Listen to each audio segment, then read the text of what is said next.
You are watching Business and Culture Talk. দেখো আমি তো ইন্ডিয়ান আমেরিকান চেম্বারের past president, so that's a very important, I played an important part during a time in which the East India Council was making inroads into Indian American Chamber কিন্তু একটা national body, এবং তার national president আছে, national vice, আমাদের regional, I was the regional president, এবং তার সময় way head যাই, এবং সেই সময় শুরু হয় এই আমেরিকান ফুড ফেস্টিভ্যাল, এবং এইটা is a great networking scenario যেখানে সারা ভারতবর্ষ থেকে লোক আসে। এখানে 4টে কাউন্সিল আছে, east India, West India, north India and South India, and this is one of the most important region, এবং with Bengal growing, Indo-American Chamber is the only bilateral chamber between India and America. Now, India is the 4th largest economy. It is poised to be the 3rd largest by 2030. এবং Goldman Sachs বলছে যদি আমরা demographic dividend utilise করতে পারি, by 2075 India will be the largest economy. সেখানে India আর আমেরিকার trade কিন্তু খুব ইম্পর্টেন্ট, এবং ইন্ডিয়া ট্রেডের জন্য Indo American chamber of commerce plays a huge part, এবং এই হিউজ পার্টের মধ্যে নেটওয়ার্কিং তো একটা বড়। এখানে কিন্তু শুধু ইস্ট ইন্ডিয়া কাউন্সিলের লোক নেই, তুমি দেখবে ইস্ট, ওয়েস্ট, নর্থ, সাউথ অনেক রিজিয়ন্সের লোকে আছে। So they get to interact with all the people, and কি হচ্ছে এখানে, হোয়াট ইজ হ্যাপনিং, এবং আগামী দিনে কি হবে সেটা কিন্তু একটা লেআউট এখানে পাওয়া যাচ্ছে, একটা আমাদের যে পার্সপেক্টিভ এবং যে narrative of India American trade সেখানে লেড আউট হচ্ছে। এখানে সিজি আসতে পারেননি, কিন্তু আমেরিকান কাউন্সিলের লোক আছে, এখানে ব্রিটিশ কাউন্সিল জেনারেল এসছেন, জাপান কাউন্সিল জেনারেল এসছেন। So it makes a international gathering where trade is being discussed along with the culture which is for which Bengal is the capital, and we started with Shorendra Somojit, and we'll have a number of programs before we wind up for the dinner, networking dinner.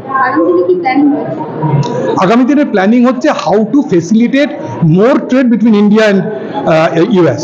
এখানে যদি আমরা দেখি অনেক আর্টাইজেন্স আছে আমাদের ডিস্ট্রিক্টসে, নানান ডিস্ট্রিক্টসে অনেক যারা দারুণ দারুণ কাজ করছে কিন্তু বিক্রির জায়গা পাচ্ছে না। So we are trying two bridge the gap. এই যে আর্টাইজেন্সগুলো, এদের যদি আমরা নিয়ে, এদের প্রোডাক্টসগুলো নিয়ে যদি ইন্টারন্যাশনালি আমরা মানে ওয়ালমার্ট, ক্রগার্সে দিতে পারি, so we are trying two bridge the gap যে কীভাবে সেটা করা যায়, so that it can those products becomes available all over. এখানে যেরকম বাংলাদেশে আমরা যখন আমেরিকা যাই, বেশিরভাগ জামা কাপড়ই বাংলাদেশে, সুতরাং সেইখানে এত আর্টাইজেন্স এত ভালো ভালো কাজ করছে, সেটা কি করে পৌঁছে দেওয়া যায়, that we are working on. যে শুধু ছোট লার্জ স্কেল কিংবা মিডিয়াম স্কেল না, স্মল স্কেল ইন্ডাস্ট্রিজও কি করে ইউনাইটেড স্টেটসের অ্যাডভান্টেজ পেতে পারে, that we are trying to make it. আমি এসেছি একটা অন্য কারণে, সেটা হচ্ছে যে আমি as a US state department alumna হিসেবে ইন্দো আমেরিকান চেম্বার অফ কমার্সে এসেছি, আর সেখানে আমাদের past president and professor doctor Sujoy Biswas, ওনার সাথে আমার একটা ওই বই নিয়ে ডিসকাশন আছে, সেটার জন্যই এসেছি।